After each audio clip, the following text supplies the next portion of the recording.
Hello दोस्तों, मैं हूं कमलेश गुप्ता और मैं आपका स्वागत करता हूं अपने YouTube channel learn with Kamlesh Gupta में। आइए आज आपके बीच मैं आग्नेय चट्टान के विषय में चर्चा करने वाला हूं। आग्नेय शैल या आग्नेय चट्टान।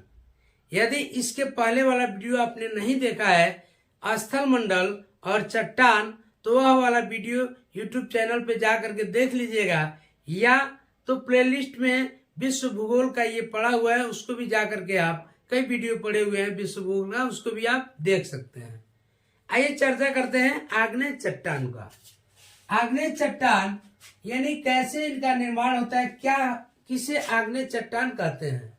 चट्टान पढ़ाए थे इसके पहले, 3 प्रकार के चट्टान होते हैं: आग्नेय चट्टान, अवसादी चट्टान और रूपांतरित चट्टान। तो मैं पहला बताने जा रहा हूं आग्नेय चट्टान। देखिए, ज्वालामुखी के उद्गार के समय भूगर्भ से निकलने वाले मैग्मा जब ठंडा होकर ठोस रूप ले लें या ठोस रूप में परिवर्तित हो जाएं, तो उसे ही हम आग्नेय चट्टान या आग्नेय शैल कहते हैं।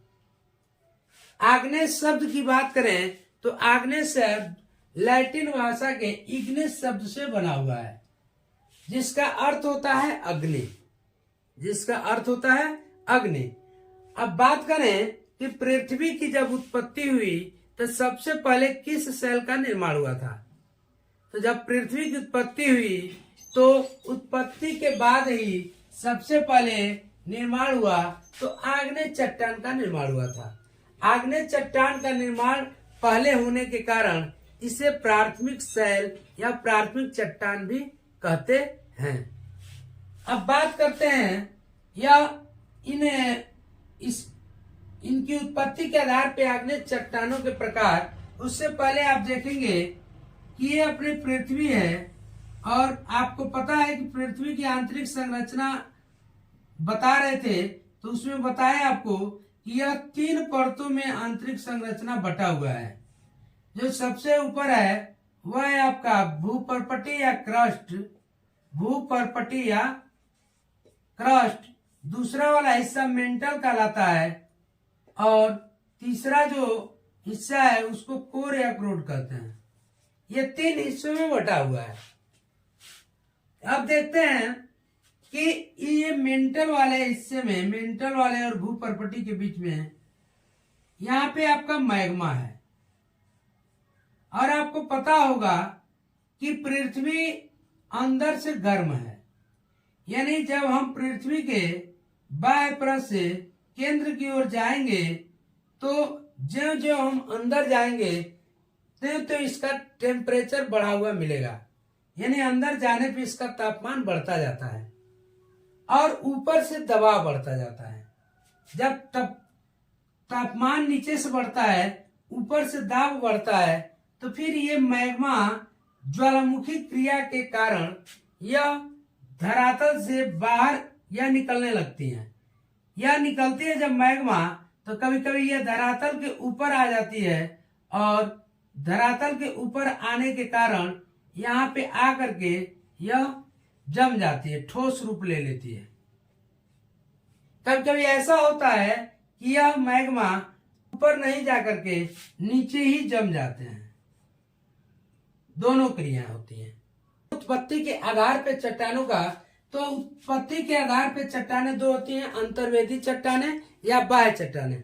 अंतर्वेदी चट्टानों की बात करें तो जब मैग्मा ये पृथ्वी के आंतरिक भागों में जम करके आंतरिक भागों में ठंडा हो जाए तो एक चट्टानों का रूप ले लेगा, तो यही अंतर्वेदी चट्टान कहलाएगा।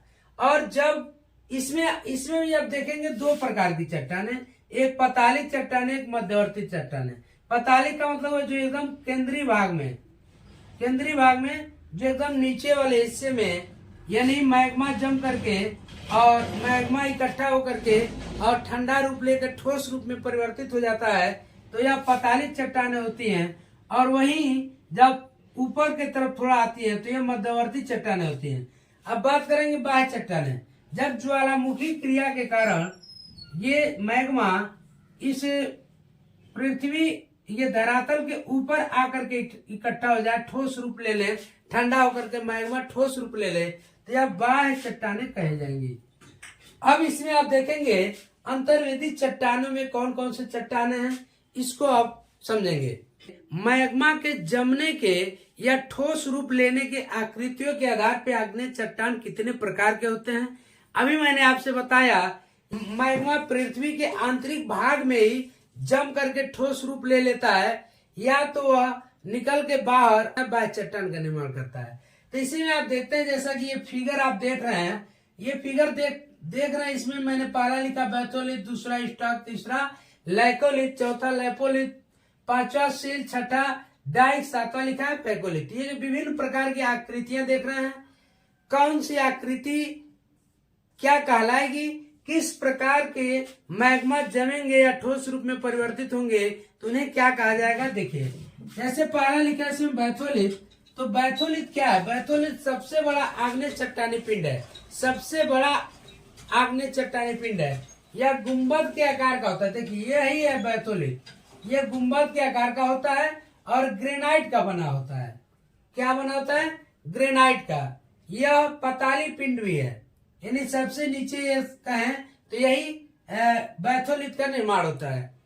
अब इसके बाद से दूसरा आया इसमें स्टॉक। स्टॉक क्या है, स्टॉक का मतलब यह है कि जब बैथोलिथ का ही छोटा आकार, मान लीजिए जब मैग्मा ये छोटे आकार में क्या होता है, गुंबद नुमा आकृति बनाती है, वर्ग किलोमीटर से कम का एरिया जब रहेगा बैथोलिथ का, तो वह आएगा स्टॉक के अंतर्गत। तीसरा इसमें आया है लाइकोलिथ। लाइकोलिथ क्या है, तो देखिए जब मैग्मा ऊपरी परत को, यानी मैग्मा नीचे से अपना जो है ज्वालामुखी क्रिया के द्वारा, यानी जब मैग्मा नीचे से अपने ऊपरी परत को जोर से उठाने का कार्य करे, जैसे ही उठाने का कार्य करता है, और गुंबदकार रूप में जम जाए, और ऊपर से देखने में यह छतरी नुमा दिखाई दे, जैसा कि आप देख रहे हैं, तो ऐसे में जो चट्टान का निर्माण होगा उस चट्टान को हम कहेंगे लाइकोलिथ। क्या कहेंगे, लाइकोलिथ आग्नेय चट्टान। अब देखते हैं इसके बाद से चौथा लाइपोलिथ। लाइपोलिथ क्या है, जब मैग्मा जम जाए और जम करके तस्तरी नुमा आकार ले ले, जैसा कि आप देख रहे हैं ये वाला तस्तरी नुमा आकृति ग्रहण कर ले या ले ले, तो वह लाइपोलिथ आग्नेय चट्टान होता है। अब आते हैं पांचवा, देखते हैं सील।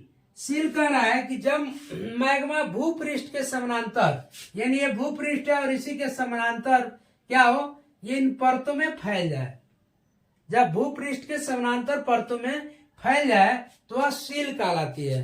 क्या कहलाती है, सील कहलाती है। इसी के बाद से डाइक देखेंगे। डाइक क्या है, तो डाइक जब मैग्मा किसी लंबवत दरार में, जैसे मान लीजिए दरार है और इसी दरार में, लंबवत दरार में जम जाती है और ठोस रूप ले लेती है, तब उसे डाइक कहते हैं।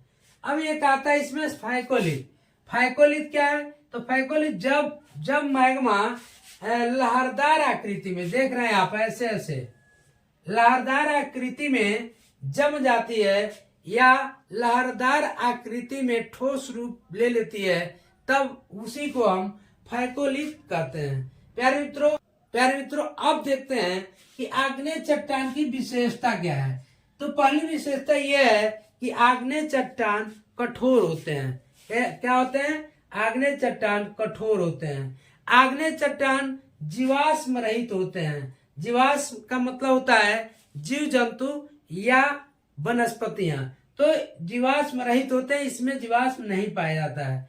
तीसरा है, इसी में बहुमूल्य धातुएं पाई जाती हैं, जैसा कि लोहा, निकेल, तांबा और सोना, ऐसे बहुमूल्य धातुएं पाई जाती हैं। प्यारे मित्रों, यह क्लास आपको कैसा लगा? यदि अच्छा लगा हो तो प्यारा से एक लाइक कर दीजिए, और अभी भी नए हो आप मेरे चैनल पे तो प्लीज चैनल को सब्सक्राइब कर लीजिए और बेल आइकन का बटन जरूर दबा दीजिएगा, ताकि इस तरह का जो भी वीडियो अपलोड हो वह सबसे पहले उसका नोटिफिकेशन आप तक पहुंच सके। मिलते हैं अगले बार अवसादित चट्टान को लेकर के, तब तक के लिए जय हिंद, जय भारत।